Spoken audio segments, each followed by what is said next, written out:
Le llamaban, y así ha pasado a la historia, como la guarida del lobo, el lugar en el que Hitler y todos sus lugartenientes tenían el cuartel general en un momento en la Segunda Guerra Mundial en la que estaban sobre todo focalizados en el frente de Rusia.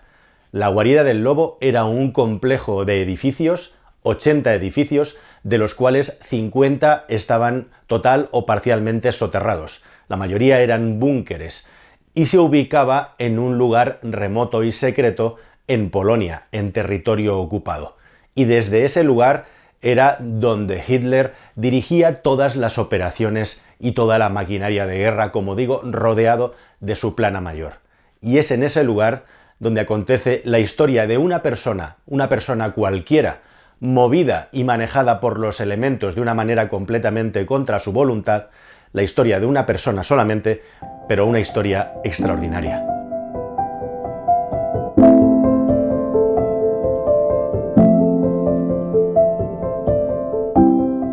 ¿Qué tal, queridos amigos? Esa persona se llama Margot Wolk y murió a los casi 97 años de edad en el año 2017. Margot Wolk, cuando todo eso estaba sucediendo allá por el año 41, era una secretaria, una más, que tuvo la desgracia de estar en Alemania y tener que participar de todo el horror que provocó el mandato de los nazis. Su marido, Karl, había sido previamente reclutado por el ejército y en el año 39 se había marchado a la guerra. Y hacía ya precisamente 2 años que no tenía la más mínima noticia de Karl, su marido. Así que contaban ella y su familia que lo más probable es que él hubiera muerto en algún frente. Se había marchado al frente de Francia. La cuestión es que en ese año 41, un bombardeo sobre Berlín, a donde vivía Wolk, hizo que perdiera todas sus pertenencias y, viéndose acorralada por la escasez y las circunstancias, decidió marcharse justamente a casa de sus suegros que vivían en Polonia, en Parks, un lugar que casualmente, y aunque ella en ese momento no lo sabía, estaba a escasos minutos en vehículo, a escasos kilómetros de la guarida del lobo de Adolf Hitler. Así que Margot Wolk se fue, como digo, a casa de sus suegros a intentar seguir viviendo bajo el yugo de los nazis, pero su vida estaba a punto de cambiar para siempre, porque algo muy especial e inesperado iba a ocurrir. Y es que no pasó mucho tiempo desde que Margot acabó en ese lugar hasta que un día aparecieron miembros de las SS que le obligaron a acompañarles. Margot Wolk no sabía qué pasaba, pero rápidamente le explicaron cuál era la situación. Iba a participar en el servicio de alimentación y de comidas de la plana mayor del ejército alemán y del Estado Mayor, pero especial y específicamente iba a trabajar para Hitler. ¿De qué manera? Pues de una manera absolutamente inimaginada. Pero antes de eso, tienes que saber y entender que la guarida del lobo funcionaba como una especie de ciudad independiente, y eso implica que tenía muchos tipos de servicios y, entre otros, había que alimentar a las miles de personas que ahí tenían alguna responsabilidad o trabajaban.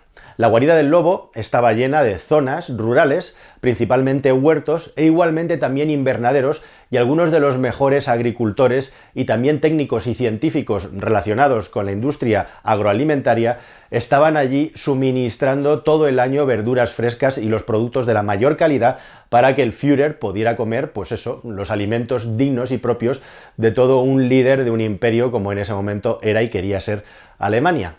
Es muy curioso y llamativo cómo una persona como Hitler, una persona tan especial para lo malo, se había hecho vegetariana un tiempo antes. Cuenta la historia que porque visitó un matadero y le impactó tanto el maltrato que recibían los animales que decidió dejar de comer carne y se alimentaba exclusivamente con vegetales como cualquier vegetariano. Llama mucho la atención, son montones las contradicciones que tiene Hitler como personaje histórico, y una de ellas es que fue capaz de cometer algo tan terrible y bárbaro como el Holocausto, liquidando a millones y millones de personas sin ningún tipo de miramiento ni contemplación, y al mismo tiempo era incapaz de comer carne porque se torturaba a los animales.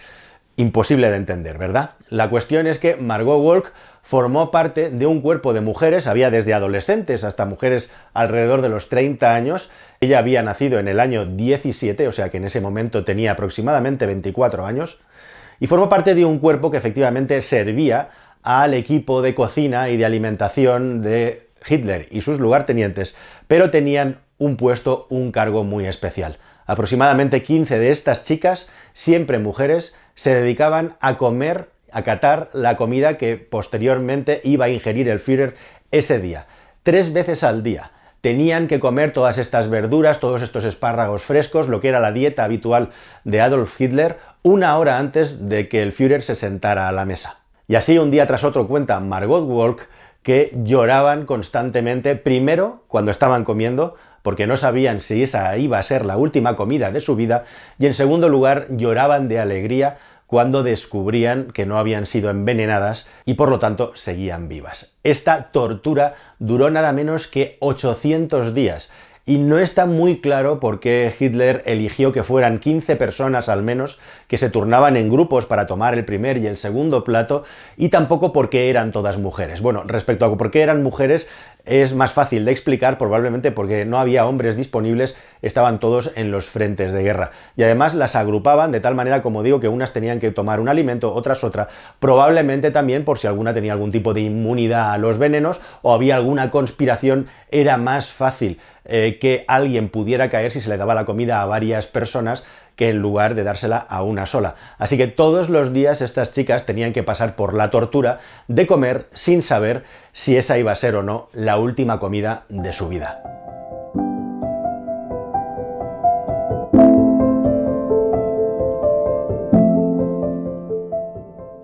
Esta era la rutina. Cuando terminaba todo el proceso, dejaban a Margot Wolk volver a su casa hasta que al día siguiente venían a buscarla y la volvían a llevar al edificio donde Adolf Hitler iba a comer. Pero la cosa no fue a mejor, más bien fue a peor. Y es que el 20 de julio del año 44 se produce el atentado contra Hitler que busca acabar con su vida. Básicamente un grupo de militares de alto, medio y bajo rango hacen una conspiración para intentar terminar con Hitler. Todo esto lo lidera, todo esto lo promulga von Stauffenberg, que es quien idea la posibilidad de poder acabar con la vida de Hitler haciendo un atentado bomba que efectivamente sucede dentro de una sala, pero un atentado bomba que no estaba muy bien perpetrado, muy bien preparado y en el que no se pudo meter la cantidad de explosivos que había prevista para poderlo llevar a cabo. La cuestión es que la bomba explotó, generó muertes, generó muchos heridos, pero Hitler, que además estaba casualmente apartado en la sala y con alguna mesa delante, se salvó milagrosamente y desgraciadamente por los pelos Hitler se libró. ¿Y cómo afectó esto a Margot Wolk? Pues lógicamente podéis imaginar la caza de brujas, lógicamente podéis imaginar cómo se depuraron responsabilidades hasta los límites más insospechados y a todas las chicas que estaban trabajando como catadoras se decidió que ya no salieran del recinto de la guarida del lobo, que se quedaran allí a vivir permanentemente para evitar cualquier tipo de posibilidad de conspiración o de que alguien pudiera tener contacto en el exterior, hacer una incursión en el grupo, etcétera, etcétera, etcétera. Y ahí la vida de las catadoras empezó a ser todavía más dura, porque entre otras cosas cuenta Margot Wolk que las cosas iban degenerando y una noche un oficial de las SS entró en la sala y la violó y tuvo que aguantarse sin más y seguir haciendo su trabajo sin ningún tipo de queja y sin posibilidad alguna de escapar de esa barbarie. Barbarie que estaba a punto de terminar, al menos como ellas pensaban en su cabeza, cuando finalmente el ejército soviético rompió líneas y llegó a las puertas, justamente a las puertas de entrada de donde estaba la guarida del lobo de Hitler.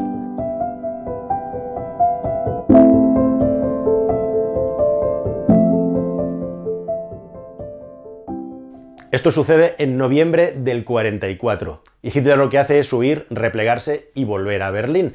Y una vez el Führer se ha marchado o ha huido, pues es el caos. Sálvese quien pueda. Margot Wolk tuvo la suerte de que un oficial de las SS, otro distinto lógicamente al que la agredió, consiguió que se introdujera en uno de los trenes que volvieron a Berlín y de esa manera salvó su vida. Porque posteriormente ya en Berlín descubrió, porque se volvió a encontrar con esa persona que consiguió infiltrarla en ese tren, que las otras 14 compañeras habían sido asesinadas por el ejército ruso.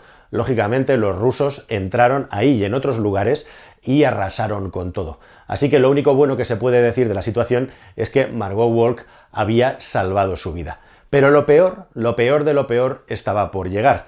Y lo peor de lo peor es que el ejército aliado y también los rusos entran en Berlín, toman la ciudad, pero en ese proceso, en ese periodo de toma de posesión, en ese proceso de reparto de las zonas ocupadas en Berlín, lógicamente hay mucha falta de autoridad y mucho caos. Y justamente el ejército soviético entró en Berlín con unas grandes ansias de venganza y la perpetró a rienda suelta, en el que se conoce como es el mayor episodio de violación masiva de la historia conocido.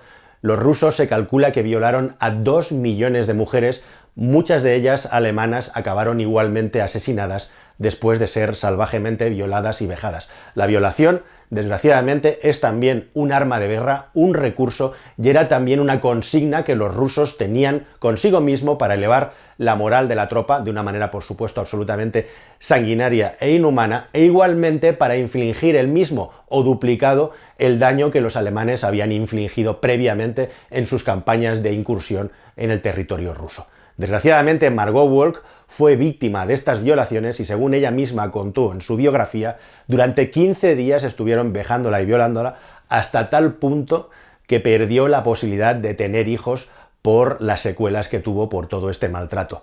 Y aún así, se puede decir, entre comillas, si alguien quiere verlo de esa manera, que tuvo suerte, porque acabó viva. Muchas no vivieron para contarlo y finalmente, después de todo ese caos y después de todo ese saqueo, no solamente material, sino también humano, las cosas se estabilizaron y en el año 47 Margot Wolk se llevó la primera y única buena noticia que tuvo durante todo el periodo de guerra. Su marido, Karl, estaba vivo y su marido, Karl, se reencontraba con ella.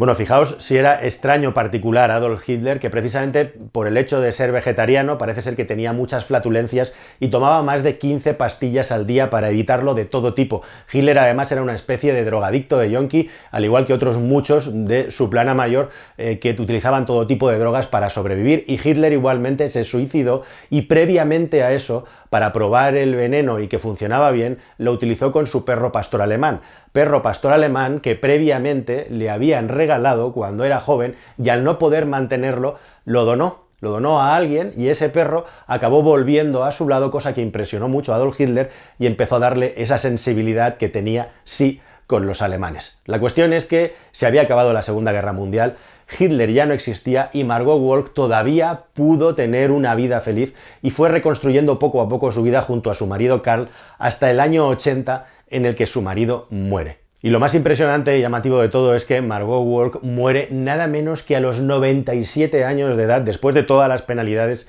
que tuvo que vivir. Casi tuvo una vida de 100 años y a los 95 años decidió descubrir su historia para que el mundo la conociera, porque hasta entonces nadie sabía de la odisea que había tenido que pasar esta mujer, todavía lúcida 2 años antes, como digo, de fallecer. Así que esta es la historia impresionante de una mujer que hoy en día ya no vive, como Margot Wolk, un pequeño episodio, una vivencia humana que termina con un final feliz para el tremendo horror que supone la Segunda Guerra Mundial y una briznita, un rayito de esperanza entre tanta barbarie y tanto sufrimiento infligido para nada. Nada más, queridos amigos, espero que esta historia os haya parecido interesante y llamativa y nos vemos en un próximo viaje aquí en el Cascarón de Nuez. Hasta pronto, adiós.